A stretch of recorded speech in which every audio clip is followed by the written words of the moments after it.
नमस्कार दोस्तों, स्वागत है आपके अपने चैनल देव एजुकेशन डीएनए में। गुड मॉर्निंग, सत श्री अकाल, सभी को मेरा राम राम।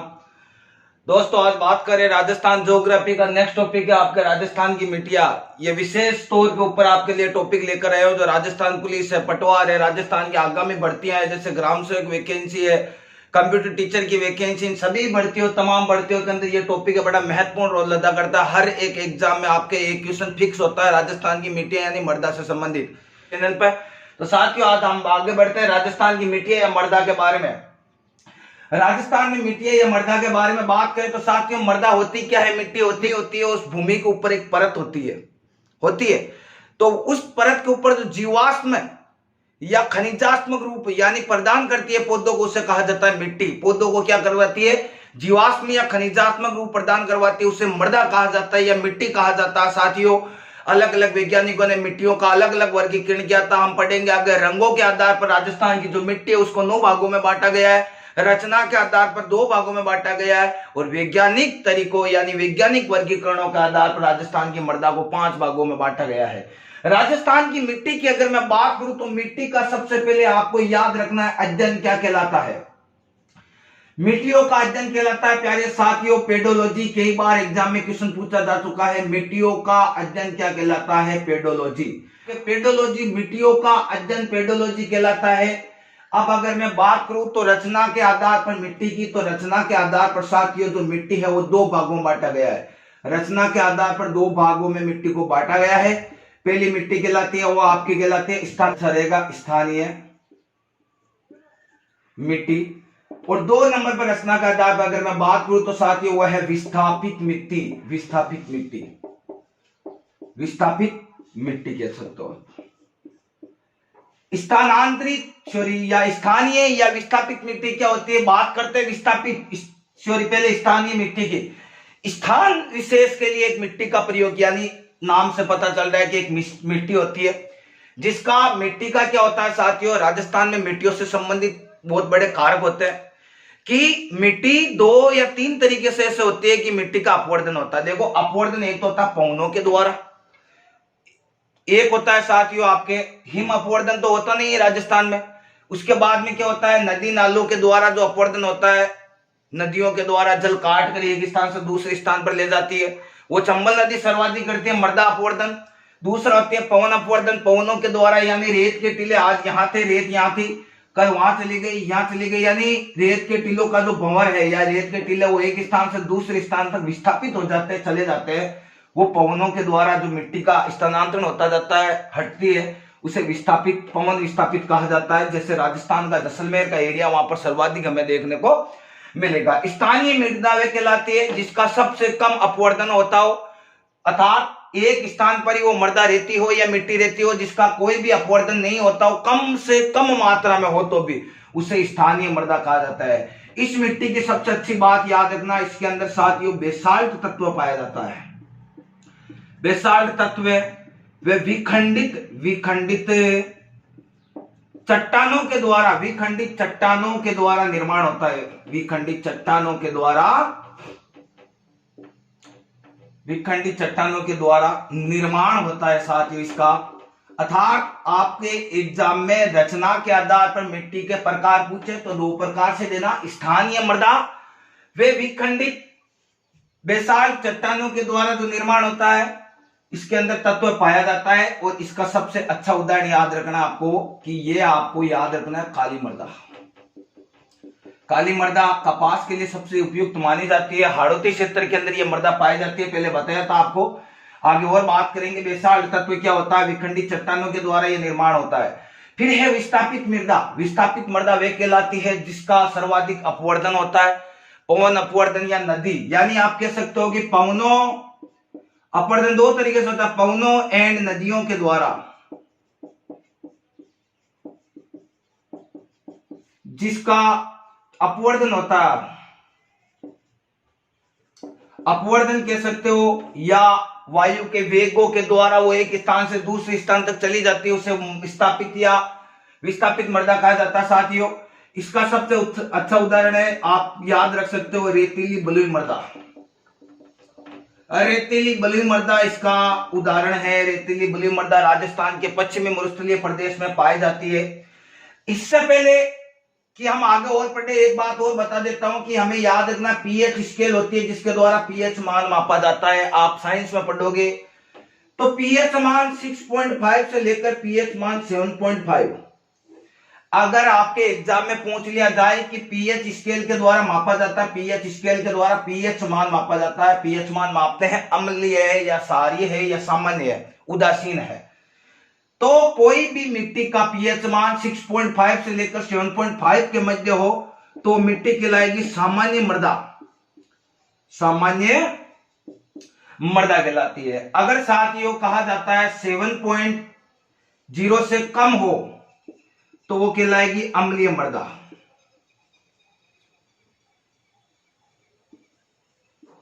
अम्लीय मृदा। और 7.5 से ज्यादा हो, 7.0 से कम और 7.0 से ज्यादा हो जाए, अधिकतम मिल जाए, तो वो कहलाती है आपके क्षारीय मृदा। क्षारीय मृदा पाई जाती है और अम्लीय मृदा पाई जाती है। ये मिट्टी की सबसे अच्छी बात होती है कि मिट्टी का मापते हैं तो इसके अंदर देखो कि सामान्य मृदा 6.5 से 7.5 के मध्य सामान्य मृदा होती है। 7.0 से कम जो इस मृदा के अंदर जो पीएच मान होता है वो अम्लीय मृदा कहलाती है। जैसे 7.1 हो गया तो क्या है, 7.1 यानी 7 से ज्यादा है तो क्या कह देंगे, हल्का सा क्षारीय कहेंगे। अगर 6.9 हो जाएगा यानी 7.0 से कम है तो हल्का सा अम्लीय कहेंगे हम इसको, अम्लीय। ये बात हमें याद रखना है कि मिट्टी का पीएच मान कितना होता है, क्या होता है, ये सामान्य मिट्टी का, तो याद रखना हमें मिट्टी के बारे में। अब साथ ही मैं आगे बात करता हूं मिट्टियों के बारे में। तो मिट्टी को रचना के आधार पर दो भागों में बांटा। मिट्टियों का अध्ययन पेडोलॉजी कहलाता है। रचना के आधार पर मिट्टियों को दो भागों में बांट लिया। अब बात करते हैं राजस्थान में मिट्टियों की। तो मिट्टियों से संबंधित पिछली बार भी एग्जाम में यानी राजस्थान पटवार में क्वेश्चन पूछा गया था। जो मेरे प्यारे साथी पटवार की तैयारी कर रहे हैं, आपके जितने भी टीचर है, जैसे आपके साइंस वाले टीचर, आपको फिजिक्स लगभग कंप्लीट करवा दी गई है। 2-3 टॉपिक आपके जो साइंस बच्चे वो आपको करवा देंगे, फिर केमिस्ट्री और बायोलॉजी रहेगी। और हमारा टारगेट ना केवल राजस्थान पटवार के लिए, राजस्थान पुलिस है, ग्राम सेवक के जितने भी एग्जाम है, जैसे पिछली बार एलडीसी में भी आरएमएसएसबी बोर्ड ने करवाई थी, दिनेश चैन बोर्ड ने करवाया था, उसमें साइंस के क्वेश्चन बहुत लेवल का आए थे। उन सबको एनसीईआरटी की किताबों को मद्देनजर रखते हुए आपको एक टॉपिक बाय टॉपिक, एक टॉपिक को आपको डिटेल से बताया जा रहा है। तो ध्यान से पढ़े और हमारे साथ जुड़े रहे। बात करता हूं मिट्टियों का, तो याद रखना राजस्थान में मिट्टियों को रंगों के आधार पर बांटे। तो राजस्थान में मिट्टियों को रंगों के आधार पर प्यारे साथियों बांटा गया है 9 भागों में। राजस्थान में मिट्टियों को रंगों के आधार पर 9 भागों में बांटा गया है। 9 भागों में बांटा गया है। बात करते हैं कौन से 9 भाग है। रंगों के आधार पर 9 भागों में बांटा गया। पहला और सबसे इंपॉर्टेंट है आपके रेतीली बलुई मृदा। रेतीली बलुई मृदा की कौन कौन सी बातें याद रखनी है, कौन कौन से जिले आते हैं इसमें। देखो राजस्थान का मैप इस तरीके से हमने पढ़ा होगा, पतंगाकार टीएच हैंडले ने राजस्थान के मैप के बारे में जानकारी दी थी। राजस्थान का मैप के बारे में, जैसे ये उत्तर हो गया, ये दक्षिण हो गया, ये पूर्व हो गया, ये पश्चिम हो गया साथियों। इस तरीके से अगर मैं बात करूं तो यह राजस्थान का पूरा जो हिस्सा है ये आपका 61.11% हिस्सा रखता है, वो कहलाता है पश्चिमी मरुस्थलीय प्रदेश। राजस्थान का 61.11 यानी हमने पढ़ा था राजस्थान के भौतिक प्रदेशों को 4 भागों में बांटकर पढ़ा था। पश्चिमी मरुस्थलीय प्रदेश, अरावली पर्वतमाला, पूरी मैदानी भाग और दक्षिणी पूरी पठारी भाग या हाड़ौती का पठार के बारे में हमने चर्चा की थी। इसकी क्लास आपको मिल जाएगी प्लेलिस्ट में, जीके प्लेलिस्ट में। तो राजस्थान में सर्वाधिक भौतिक प्रदेश की बात करूं तो सबसे बड़ा भौतिक प्रदेश आपका पश्चिमी मरुस्थलीय प्रदेश है। और यही पश्चिमी मरुस्थलीय प्रदेश में मृदा पाई जाती है, कौन सी, रेतीली बलुई मृदा पाई जाती है। तो इसी के द्वारा हमें ये याद रखना है कि राजस्थान में सर्वाधिक भूभाग में पाई जाने वाली मृदा का क्या नाम है। इसी से कंसेप्ट क्लियर कर लेना। राजस्थान में सर्वाधिक जो मृदा सर्वाधिक भूभाग में पाई जाती है उसका नाम है रेतीली बलुई मृदा। रेतीली बलुई मृदा हमारे राजस्थान के जैसलमेर है, बीकानेर है, बाड़मेर है, जोधपुर है, चूरू है, झुंझुनू है, इन क्षेत्रों में विशेष प्रकार की मृदा पाई जाती है। सबसे इंपॉर्टेंट याद रखना है जो रेतीली बलुई मृदा है ये पवन का वेगों के साथ या अपवर्तन भी इसका सर्वाधिक होता है। एग्जाम में प्रश्न इस तरीके से पूछते जाए, कौन सी मृदा का सर्वाधिक अपवर्तन? रेतीली बलुई मृदा। जैसलमेर में सर्वाधिक इस मृदा का अपवर्तन होता है, पवनों के साथ वो चली जाती है। इसके बाद ये जो मृदा पढ़ेंगे ये होगी आपके रेतीली भूरी मृदा। अरावली का जो देखो यहाँ पर ये इस टाइप में मैंने बांटा है, तो पश्चिमी क्षेत्र हो जाएगा जहां पर रेतीली भूरी मृदा पाई जाती है। फिर इधर की साइड में, फिर इधर की साइड में 5 भागों में वैज्ञानिक वर्गीकरण के अनुसार बांटा गया। 1991 के अकॉर्डिंग शायद अमेरिकन वैज्ञानिक वर्गीकरण के अनुसार हम पढ़ेंगे कि जैसे आपके वर्टिसोल्स क्या होती है, एंटीसोल्स क्या होती है, इसके बारे में भी चर्चा करेंगे। तो साथियों अब तक हमने पढ़ा था राजस्थान में मृदा की रचना के आधार पर 2 भागों में बांटकर, फिर हम पढ़ रहे हैं रंगों के आधार पर। पहला रेतीली बलुई मृदा। तो सबसे पहले आप क्या पढ़ोगे? राजस्थान की रेतीली मृदा में, बलुई मृदा के अंदर हम पढ़ेंगे कि सर्वाधिक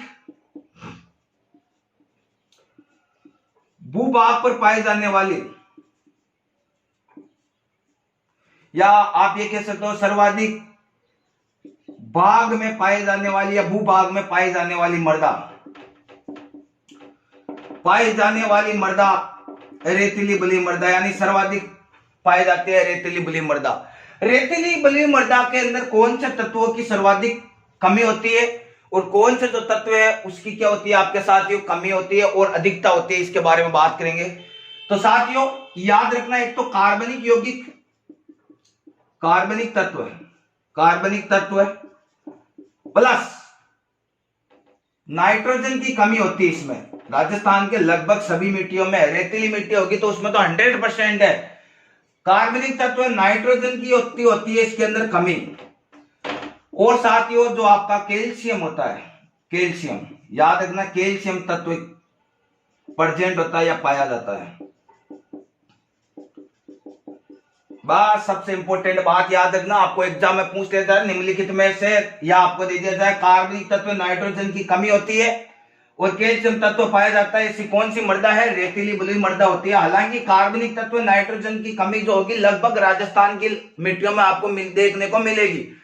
नाइट्रोजन व कार्बनिक तत्व की कमी हो जाती है तो मृदा जो होती है साथियों वो अनुपजाऊ होती है, यानी आप अगर वहां पर कोई फसल वगैरह उगाओगे तो वहां पर आपको देखने को मिलेगा कि वहां पर फसलों का जो एक पादपों का जो उत्पाद होता है या पादप का जो एक समूह रूप के अंदर जो आगे बढ़ते हैं तो उर्वरक रूप तो ये आगे बढ़ नहीं पाते हैं।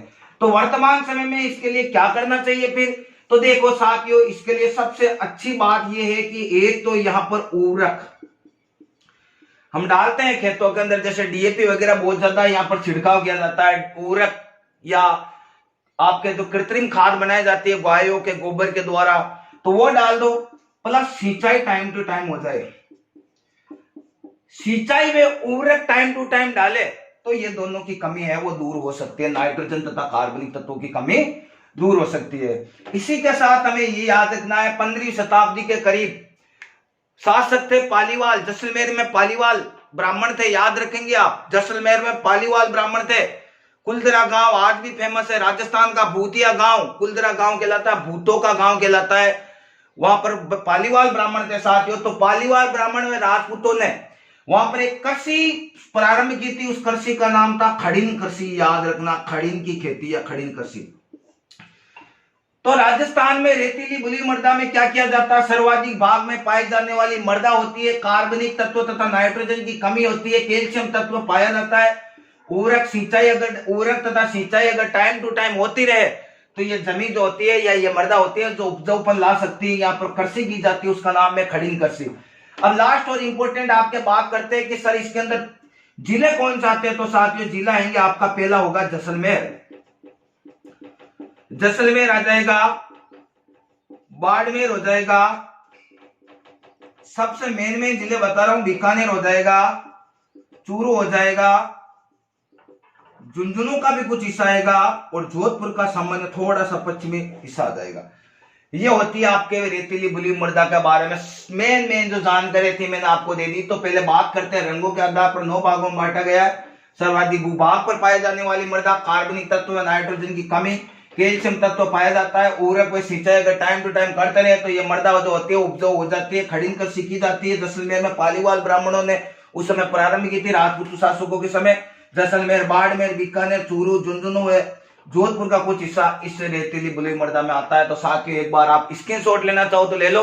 आगे हम बढ़ते हैं रंगों के आधार पर। दूसरी मिट्टी वो है भूरी मृदा है रेतीली बलुई का, उसका उदाहरण देखो। तो साथियों अब हम बात करते हैं नेक्स्ट मृदा के बारे में, जिसका नाम है रेतीली भूरी मृदा। रेतीली भूरी मृदा के बारे में बात करते हैं। नेक्स्ट मृदा या मिट्टी के बारे में बात करेंगे। रेतीली भूरी मृदा होती क्या है? रेतीली भूरी मृदा समझना है, लिखना नहीं, आपको ज्यादा से ज्यादा समझ लो बस काम हो जाएगा। 2 नंबर पर बात करता हूं रेतीली भूरी मृदा। रेतीली भूरी मृदा को साथियों ग्रे पेंटेड भी कह सकते हो आप इसे आप दूसर मरुस्थलीय मृदा भी कह सकते हो, इसे आप सिरोजम मृदा भी कह सकते हो आप। ये इसके प्रमुख नाम है। यानी आप इसे ग्रे पेटेंट भी कह सकते हो, पेंटेड भी कह सकते हो आप साथियों। राजस्थान की मृदा को दूसर मरुस्थलीय मृदा कह सकते हो और सिरोजम मृदा भी कह सकते हो। राजस्थान के अंदर ये जो मृदा पाई जाती है इसमें भी आपको ये याद रखना है कार्बनिक तत्व, क्या कार्बनिक तत्व प्लस मैंने अभी आपको बताया था नाइट्रोजन। लगभग मृदा के अंदर कमी होती है नाइट्रोजन की क्या होती है? प्लस नाइट्रोजन की कमी होती है, याद रखना इस मृदा में भी। इसमें फास्फोरस की अधिकता होती है, फास्फोरस की अधिकता होती है, फास्फोरस की अधिकता होती है, कार्बनिक नाइट्रोजन की कमी होती है। ये जो मृदा होती है साथियों ये राजस्थान के अरावली के पश्चिमी भागों में पाई जाती है। अरावली का पश्चिमी भाग आप ये कह सकते हो बांगर प्रदेश के अंदर पाई जाती है। शेखावाटी प्रदेश का जो हिस्सा होता है बांगर प्रदेश कहलाता है। बांगर प्रदेश में यानी नागौर जिलों की बात करूं तो नागौर, जोधपुर भी कहूंगा मैं, उसके बाद में आपके नागौर, जोधपुर के बाद में आप ये याद रखना सीकर, झुंझुनू, चूरू कह सकता हूं, हल्का सा हिस्सा आपका जालोर पालिका भी आता है। तो याद रखना बांगर प्रदेश के अंदर ये मृदा पाई जाती है। रेतीली भूरी मृदा, ग्रे पेंटेड, दूसर मरुस्थलीय मृदा, सिरोजम मृदा भी कह सकते हो। कार्बन तथा नाइट्रोजन की कमी होती है, फास्फोरस तत्व की अधिकता पाई जाती है इसके अंदर साथियों। पाली के सुमेरपुर स्थान पर मिट्टी की विषमता, यानी इस मिट्टी की सर्वाधिक विषमता कहां देखी जाती है? याद करिए, याद रखना विषमता है, इस मिट्टी की विषमता है सर्वाधिक कहां? तो यानी पाली का सुमेरपुर, याद रखना पाली का सुमेरपुर में विषमता देखी जा सकती है, विषमता देखी जा सकती है साथियों। सबसे इंपॉर्टेंट ये भी याद रख लेना रेतीली भूरी मृदा में, यानी पाली के सुमेरपुर में मिट्टी की इसकी रेतीली भूरी मृदा की विषमताएं देखी जा सकती है। ग्रे पेंटेड दूसर मरुस्थलीय मृदा कहा जाता है, सिरोजम मृदा भी कह सकते हैं। कार्बनिक नाइट्रोजन की कमी होती है, फास्फोरस की अधिकता होती है। बांगर प्रदेश, नागौर, जोधपुर, सीकर, झुंझुनू की भूरी मृदा कहता है। अब हम बात करते हैं आगे कौन सी मृदा है इसके बारे में। अब आगे साथियों बात करते हैं लाल पीली मृदा। 3 नंबर पर मिट्टी की बात करेंगे, लाल व पीली मृदा के बारे में। तीसरी लाल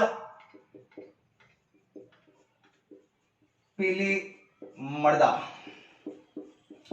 लाल पीली मृदा में आपको यही याद रखना नाइट्रोजन तथा कार्बनिक तत्व की कमी होती है और लाल में लोहा अयस्क यानी लोहा की, यानी लोहा जो होगा उसकी प्रचुर मात्रा, यानी लोहा मिलेगा उसमें। और लोहा मिलने के साथ भी क्या होता है?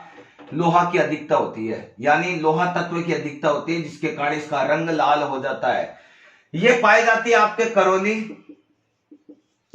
सवाई माधोपुर, याद रखना जिलों का क्रम याद रखना, सवाई माधोपुर, टोंक है, अजमेर है, भीलवाड़ा है। इन जिलों में लाल पीली मृदा का पाया जाती है। वो आपकी होगी मिश्रित लाल व काली मृदा, मिश्रित लाल व काली मृदा। मालवा का पठारी भाग, उदयपुर हो जाएगा आपका, डूंगरपुर हो जाएगा, बांसवाड़ा, ये जो जिले हैं इसके अंदर आते हैं साथियों। इसके अंदर आपको फसल याद रखना है, तो वो याद रखना आपको एक तो मक्का व कपास, ये दो फसलें इसके अंदर सबसे इंपॉर्टेंट याद रखना। इसके बाद में पांचवी मृदा की मैं बात करूं तो वह मध्यम काली या रेंगूर मृदा।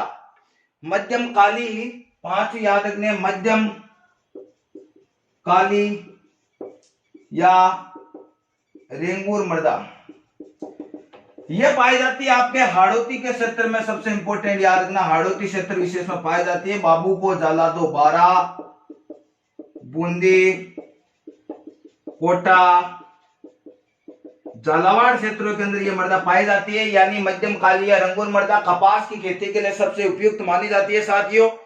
फास्फोरस से नाइट्रोजन जैविक पदार्थों की कमी होती है और इसी के साथ पोटास व कैल्शियम की अधिकता मिलती है। इस मिट्टी के अंदर सर्वाधिक कपास पैदा होती है, ये याद रखना मध्यम काली मृदा के बारे में। आगे मैं साथियों नेक्स्ट बात करता हूं तो वो है आपके लाल लोमी मृदा। लाल व लोमी मृदा, तो लाल व लोमी मृदा याद रखना राजस्थान के कहां पर, दक्षिणी, लाल व लोमी मृदा राजस्थान के दक्षिणी भाग में पाई जाती है, यानी डूंगरपुर, चित्तौड़, बांसवाड़ा,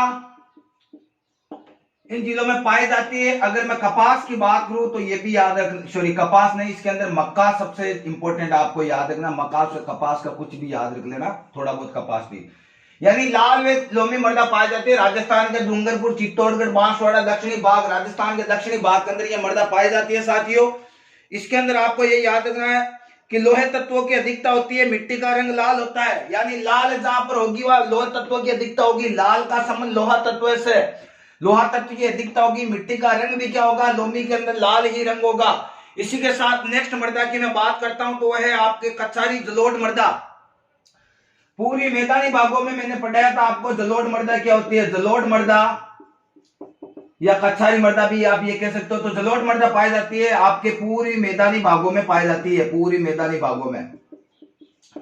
पूर्वी मैदानी भागों का निर्माण हुआ था वो मैंने आपको बताया था, गंगा व यमुना के द्वारा लाए गए जलोढ़ों के द्वारा इसका निर्माण हुआ था। तो यहाँ पर याद रखना जलोढ़ मृदा, यानी राजस्थान में सर्वाधिक उपजाऊ मृदा कौन सी है, तो याद रख लेना जलोढ़ मृदा, उपजाऊ मृदा। ये राजस्थान के अंदर अजमेर है, जयपुर है, दौसा है, टोंक है, इन क्षेत्र विशेष के अंदर ये जलोढ़ मृदा पाई जाती है। राजस्थान के जयपुर, अजमेर, दौसा, टोंक इन जिलों के अंदर पाई जाती है। सवाई माधोपुर, कोटा, भरतपुर, भरतपुर के दो आप, और सवाई माधोपुर, करौली, अलवर, धौलपुर, इन क्षेत्रों में आप वैसे भी देखते हो कि यहाँ पर नदियां का जल भी लाती है, जलोढ़ों के द्वारा इसका निर्माण हुआ था। 8वीं मृदा हम पढ़ेंगे आगे, और नेक्स्ट मृदा 8वीं और 9वीं दो रंगों के आधार पर और मृदा बची है। एक तो आपके भूरी रेतीली या कछारी मृदा। भूरी रेतीली या कछारी मृदा कहां पर पाई जाती है, तो यह है आपके भूरी रेतीली व कछारी मृदा। देखो प्यारे साथियों, रेतीली का अर्थ आया तो याद रखना हनुमानगढ़, और आपको एक याद रखना गंगानगर, विशेषकर इसका जिला याद रखना है। इसी से एक बात बता देता हूं, राजस्थान की भूरी रेतीली मृदा या कछारी मृदा, हनुमान और गंगानगर का बात आया तो आपको एग्जाम में कई बार पूछा जाता है सेम क्या है, सेम क्या है, एक क्वेश्चन पूछा जाता है हर बार एग्जाम में। आपको क्वेश्चन में दिया जाएगा सेम क्या है। देखो सेम क्या होती है, सेम होती है कि जहां पर नहरी क्षेत्र हो, खास तौर पर हनुमानगढ़ जिला याद रखना आपको, यानी हनुमानगढ़ नहरी क्षेत्रों में सिंचाई की जाती है। और सिंचाई करने के बाद एक मिट्टी के ऊपर आप ये देखोगे कि सेम समस्या जो होती है, तो मिट्टी के ऊपर एक है जो पानी अंदर नहीं जाता है, सोख नहीं सकती मिट्टी, और उसके ऊपर एक छिछड़ापन आ जाता है, यानी मिट्टी का पानी अंदर नहीं जाता और उस मिट्टी का पानी जो ऊपर ही तैरता रहता है, यानी वो पानी एक छिछली सी या मिट्टी होती है, उसे कहा जाता है सेम समस्या मिट्टी का, यानी पानी अंदर नहीं सोखता है, उसी को कहा जाता है सेम समस्या, जो सर्वाधिक हनुमानगढ़ जिले के अंदर होती है और गंगानगर के अंदर इस समय भी होती है, यानी मिट्टी का पानी अंदर सोखता नहीं है, इसके कारण वहां पर सेम की समस्या उत्पन्न हो जाती है। एक आपको एग्जाम में पूछा जा सकता है होमुस क्या है, तो होमुस क्या होता है कि वनस्पति के द्वारा जो पेड़ पौधे की पत्तियां होती है, पढ़ा होगा आपने, या देखा होगा आपके, जहां पर यहाँ पर जो जितने भी पश्चिमी मरुस्थलीय प्रदेश है वहां पर पेड़ पौधे नहीं होंगे तो हुमस की समस्या होगी नहीं।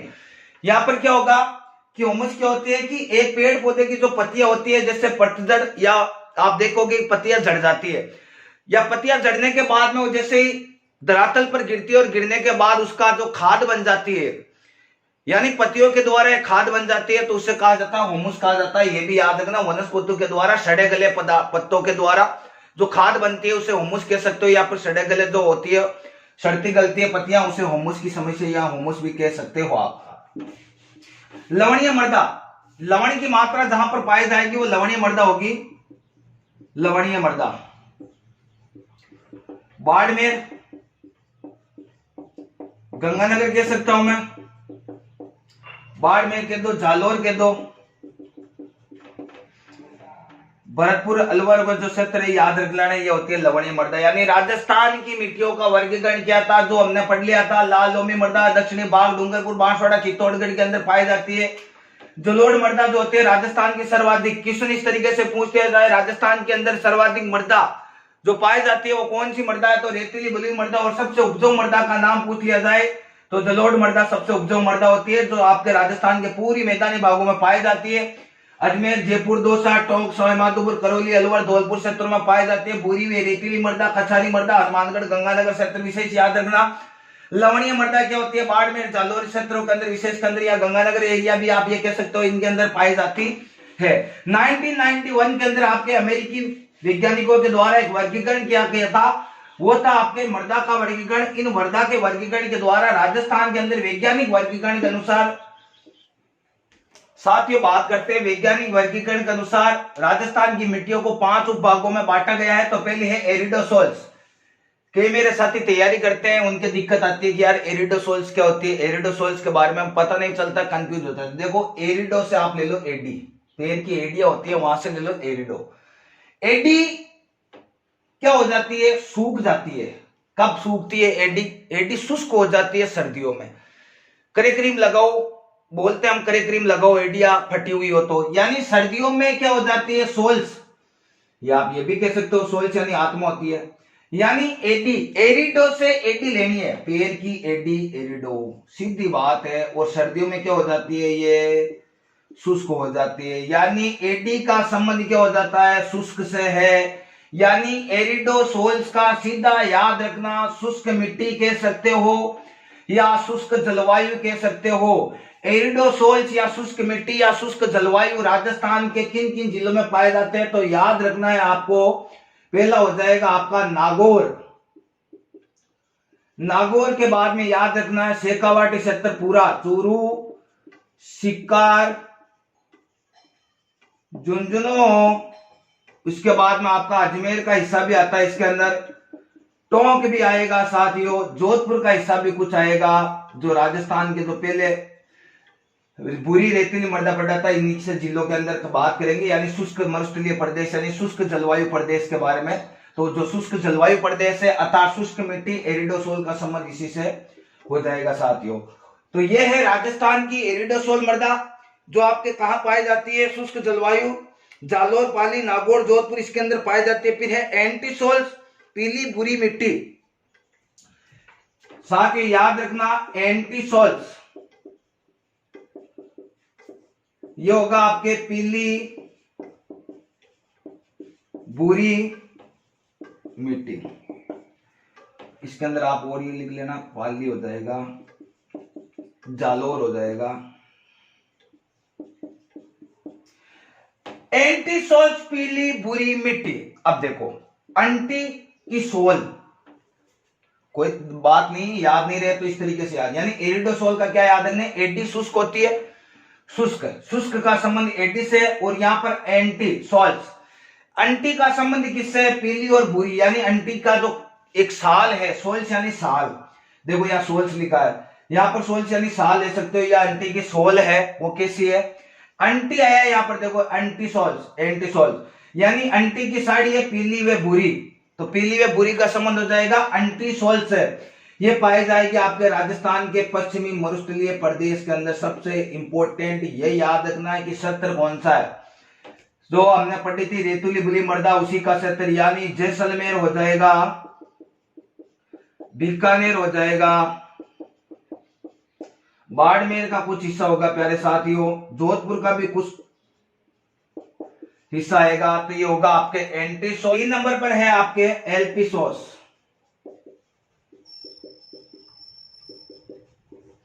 जलोढ़ मृदा। एलपी सोर्स जलोढ़ मृदा। जलोढ़ मृदा हमने पढ़ा था राजस्थान में सर्वाधिक उपजाऊ मृदा होती है, वो होती है जलोढ़ मृदा। क्या है? अल्पी। अल्पी का नाम याद नहीं रहे तो याद रखना गुल्पी। कुल्फी खाते हैं हम। तो कुल्फी के अंदर क्या पाई जाती है? जल, यानी कुल्फी हाथ में है, कुछ पल के लिए नहीं खाई तो उसके द्वारा क्या होगा कि वो जल यानी पानी टपकने लग जाएगा। तो गुल्पी यानी अल्पी। अल्पी का संबंध कुल्फी, कुल्फी का संबंध अल्पी। क्या टपकेगा? जल। जल टपकेगा कुल्फी से, यानी कुल्फी। एक का अर्थ याद रखना, यहां पर एलपी नहीं लेकर कुल्फी ले लो आप, आधा ले और पी, कुल्फी जल। यानी कुल्फी या जलोढ़ मृदा पाए जाते हैं राजस्थान के पूरी मैदानी भागों में, यानी आपके जयपुर है, जयपुर के बाद में दौसा, अलवर, भरतपुर, सवाई माधोपुर, कर। 4 नंबर पर इंसेप्टी सॉल्स, आर्द्र मिट्टी। देखो आर्द्र जलवायु कहां पाई जाएगी, इन्हीं से याद रखना आपको, आर्द्र मिट्टी। राजस्थान के इंसेप्टी, इंसेप्टी का अर्थ होगा आर्द्र, सेप्टी नहीं है, इंसेप्टी है। इंसेप्टी में हमें क्या याद रखना? आर्द्र। आर्द्र में क्या याद रखोगे आप? आर्द्र में आप ये याद रख लेना, चित्तौड़ है, उदयपुर है, राजसमंद है, मेवाड़ का जो क्षेत्र विशेष है, इनके अंदर आपको ये प्रमुख जो आसपास का जिला है इसके अंदर आपको याद रखना है इंसेप्टिसोल्स क्या होती है। इंसेप्टिसोल्स के बाद में अब मैं बात करता हूं साथियों, अंत में जो आपका बचता हुआ है वर्टिसोल्स। याद रखेंगे वर्टिसोल्स क्या होती है। 5 आपके हैं वर्टिसोल्स। वर्टिसोल्स, वर्टिसोल्स यानी काली मृदा। वर्टिसोल्स का याद रखना, काली मृदा। काली मृदा कपास के लिए उपयुक्त होती है, पहले बात ये याद रखना। हाड़ौती का जो क्षेत्र है वो याद रख लेना आपको, कोटा, बूंदी, बारा, झालावाड़, सवाई माधोपुर का जो हिस्सा होगा, करौली का जो हिस्सा होगा, ये जिलाते हैं इसके अंदर वर्टिसोल्स मृदा के अंदर काली मृदा।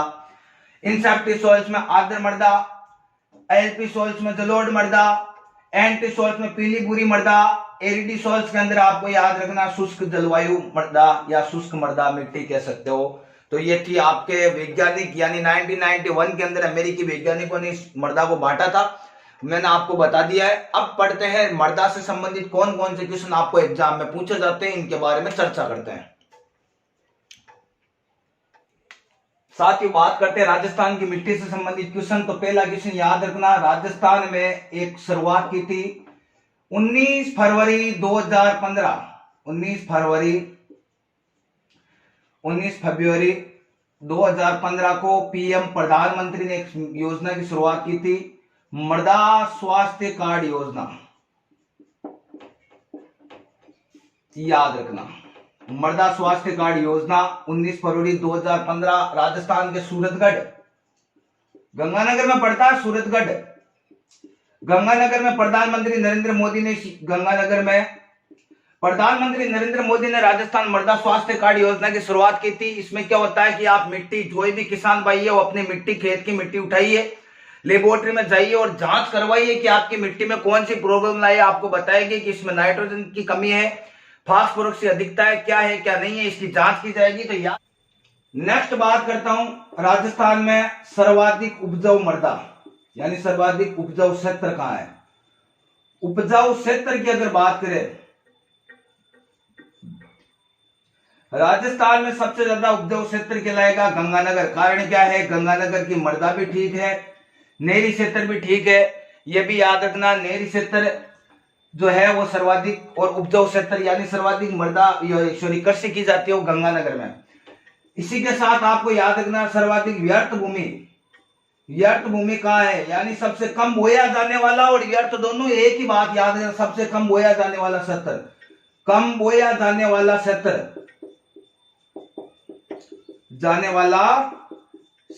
यानी सबसे कम बोया जाने वाला क्षेत्र और सबसे व्यर्थ भूमि वो है आपके जैसलमेर। याद रख लेना, दोनों ही क्वेश्चन जैसलमेर से, यानी व्यर्थ भूमि भी जैसलमेर है, कम बोया जाने वाला क्षेत्र भी आपका जैसलमेर होगा। इसी के साथ आपका नेक्स्ट क्वेश्चन है पठारी भूमि, सर्वाधिक पठारी भूमि, व्यर्थ पठारी भूमि। याद रखना, व्यर्थ पठारी भूमि आपको याद रखना है, वो आपका होगा राजसमंद।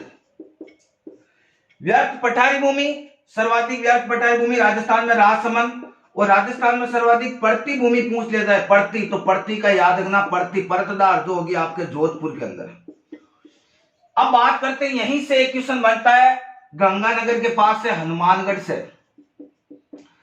हनुमानगढ़ में सर्वाधिक सेम समस्या मिलेगी। सेम समस्या आपको बता दिया कि जो नहरी क्षेत्रों के द्वारा, नहरी क्षेत्र कौन सी नहरें बहती है, याद रखना, गंग नहर। क्वेश्चन पूछा गया था अभी पीटीटी में, गंग नहर, गंगा नहर, गंग नहर। राजस्थान में सबसे यानी प्राचीन नहर कौन सी है, गंग नहर। गंग नहर गंगा सिंह ने 27 के करीब 1927 के करीब गंग नहर का निर्माण किया था। यहाँ पर दो नहरें बहती है, गंग नहर वे इंदिरा गांधी नहर, इंदिरा गांधी नहर। तो हमें याद रखना, इंदिरा गांधी नहर जो है उस जो क्षेत्र विशेष, इंदिरा गांधी नहर का जो क्षेत्र है जहां पर वो सिंचाई करती है, उस नहर के अंदर क्या होता है कि एक क्षेत्र होता है, वहां मिट्टी के अंदर क्या होता है कि पानी आगे सोखता नहीं, और नहीं सोखने के कारण ऊपर की जो परत होती है मिट्टी की, वो समस्या हो जाती है, उसमें वो है सेम समस्या, यानी आगे पानी नहीं सोखती, उसे सेम समस्या कहती है। तो सेम का संबंध होता है राजस्थान में हनुमानगढ़ जिले और गंगानगर में होता है, लेकिन हनुमानगढ़ सर्वाधिक सेम समस्या प्रभावित जिला। इंदिरा गांधी नहरी क्षेत्र के अंदर पानी नहीं सोखता, उसे सेम समस्या कहा जाता है। इसके बाद में अगर राजस्थान के अंदर बात करूं, तो राजस्थान के अंदर अपवर्दन की बात करूं, अपवर्दन, अपवर्दन, पहला अपवर्दन होता है आपका वायु अपवर्दन, मिट्टी का वायु अपवर्दन। अपवर्दन, वायु अपवर्दन सर्वाधिक जो होता है वो होता है आपका जैसलमेर में। बता दिया वायु अपवर्दन कैसे होता है कि मिट्टी के टीले आज यहाँ कल वहां गति करते रहते हैं, तो वो होता है, और कम होता है आपके धौलपुर में। ये भी याद रखना, सबसे कम वायु अपवर्दन धौलपुर में। तो अपवर्दन पहला वायु अपवर्दन, दूसरा है आपका जल अपवर्दन। जल अपवर्दन, जल अपवर्दन सर्वाधिक होता है चंबल नदी के द्वारा, हमने पढ़ा था। और अगर बात याद रखना, चंबल नदी, चंबल नदी से सर्वाधिक जल अपवर्दन होता है, ये याद रखना आपको। ये होता है आपके, देखो भरतपुर में जल अपवर्दन होता है, वो होता है गंभीरी नदी के कारण, गंभीरी नदी के कारण भरतपुर में जल अपवर्दन है। राजस्थान में जल अपवर्दन सर्वाधिक होता है चंबल नदी के कारण, और आपके हनुमानगढ़ के अंदर जो जल अपवर्दन होता है वो आपको होता है घग्गर नदी के कारण। फिर होता है आपका चादरी अपवर्दन, तीसरा अपवर्दन होता है चादरी अपवर्दन। पढ़ा होगा आपने या नहीं पढ़ा तो बता दो, चादरी अपवर्दन। चादरी अपवर्दन क्या होता है कि ऐसा पहाड़ी की कुछ ढालें होती है, पहाड़ी की ढालों से क्या होता है कि जो जल होता है वो पहाड़ी की ढालों से आगे इधर की ओर जैसे कटाव कर लेता है, और ये चादर नुमा यानी चद्दर नुमा एक आकृति बना देता है, उसे कहा जाता है चादरी अपवर्दन। साथियों, चादरी जो अपवर्दन होता है साथियों, वो आपके सिरोही व राजसमंद पहाड़ी क्षेत्र होगा, वहां पर ही होगा। तो चादरी अपवर्दन होगा वो आपके होगा सिरोही वे राजसमंद में सर्वाधिक होगा। चादरी अपवर्दन राजस्थान में कहा होता है सिरोही राजसमंद में, यानी चद्दरनुमा आकार बना लेता है पहाड़ी क्षेत्रों में, उसे चादरी अपवर्दन कहा जाता है। जल अपवर्दन चंबल नदी के द्वारा सर्वाधिक, भरतपुर में गंभीरी नदी, हनुमानगढ़ में घग्गर नदी, याद रखना। वायु अपवर्दन, जो वायु के टीले होते हैं उनके पवनों के वेग के कारण अपवर्दन हो जाता है, उसे वायु अपवर्दन किया जाता है। यह टीला आज यहाँ कल यहाँ कल यहाँ, तो सर्वाधिक होता है जैसलमेर में, कम होता है आपके धौलपुर में। पीएच मान की अगर बात करें तो क्षारीयता अम्लीयता आपको मैंने बता दिया। मृदा स्वास्थ्य कार्ड 19 फरवरी 2015 को राजस्थान के प्रधानमंत्री नरेंद्र मोदी ने सूरतगढ़ गंगानगर में इसकी शुरुआत की थी 19 फरवरी 2015 के अंदर। अब अगर बात करते हैं सेम, तो सेम को रोकने के लिए क्या नीदरलैंड की सहायता से 2003 में एक योजना भी चलाई जा रही है, आपको ये भी याद रखना है साथियों। पादप याद रखना, यानी सेम समस्या को रोकने के लिए पादप कौन सा है, तो याद रखना सफेदा जो है उसका संबंध है सेम समस्या को रोकने के लिए। सफेदा, सेम समस्या को रोकने के लिए सफेदा पादप को उगाया जा रहा है सर्वाधिक। तो ये राजस्थान की मिट्टी और मृदा से संबंधित क्वेश्चन थे। और बात करते हैं कौन कौन से आपके क्वेश्चन है एग्जाम की दृष्टि से। दोस्तों, राजस्थान की मृदा या मिट्टी से संबंधित और क्वेश्चन थे। मैंने आपको 7-8 क्वेश्चन है जो इंपॉर्टेंट है, गत परीक्षाओं से आए गए हैं, वो क्वेश्चन आपको बोर्ड पर मैंने लिख दिए।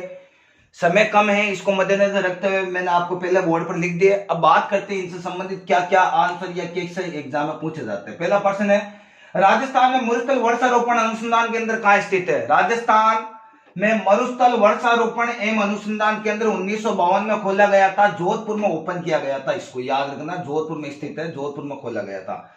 राजस्थान केंद्रीय भू संरक्षण बोर्ड का कार्यालय कहाँ है? जयपुर व सीकर। याद रखना, राजस्थान केंद्रीय भू संरक्षण बोर्ड का कार्यालय जयपुर व सीकर में है।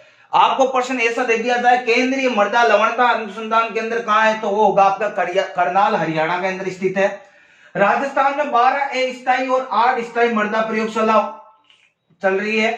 राज्य में 14 जिलों में तो बंजर भूमि विकास कार्यक्रम चलाया जा रहा है, यानी 14 जिलों में बंजर भूमि विकास कार्यक्रम राज्य सरकार के द्वारा चलाया जा रहा है। 12 जिलों को तो मरुस्थलीय जिले माने गए। एग्जाम में प्रश्न पूछते जाए कि राजस्थान में मरुस्थलीय जिलों की संख्या कितनी है, तो 12 जिलों को तो मरुस्थलीय जिले माना गया है, बल्कि 16 जिलों में मरुस्थलीय विकास कार्यक्रम चलाया जा रहा है। एलडीसी 2018 का पहला पेपर था, उसमें प्रश्न पूछा गया था, मरुस्थलीय विकास कार्यक्रम जो चलाया जा रहा है उसमें केंद्र व राज्य सरकार की पार्टनरशिप बताओ।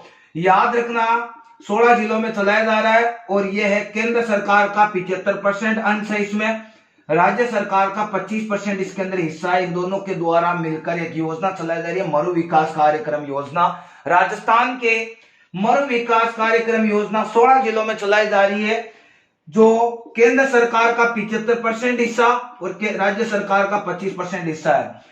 सूखा प्रभावित क्षेत्र कार्यक्रम 11 जिलों में चालू या चलाया जा रहा है वर्तमान में। तो याद रखना है, राजस्थान की मिट्टियां, इससे संबंधित एक छपने काल पूछा जाता है, 1899 के करीब यह पूछा जाता है। छपने काल, त्रिकाल, अनकाल, ये आपके एग्जाम में क्वेश्चन आते हैं। तो मिट्टी से संबंधित जितने भी आपके एग्जाम में क्वेश्चन पूछे गए थे, एरिडोसॉल्स, एंटीसॉल, इंसेप्टिसॉल्स, इनके बारे में मैंने बताया है। रंगों के आधार पर बढ़ता है, मिट्टियों का अध्ययन क्या कहलाता है, रचनात्मक आधार पर क्या है। तो ये थी आपके राजस्थान की मिट्टी व मृदा। आशा करता हूं कि क्लास आपको बहुत अच्छी लगी होगी। अगर क्लास अच्छी लगे तो लाइक करें, शेयर करें, सब्सक्राइब करें और जुड़े रहे मेरे साथ साथियों आपके ही अपने चैनल के अंदर, और इसी तरीके से आप अपना प्यार बनाए रखें। धन्यवाद।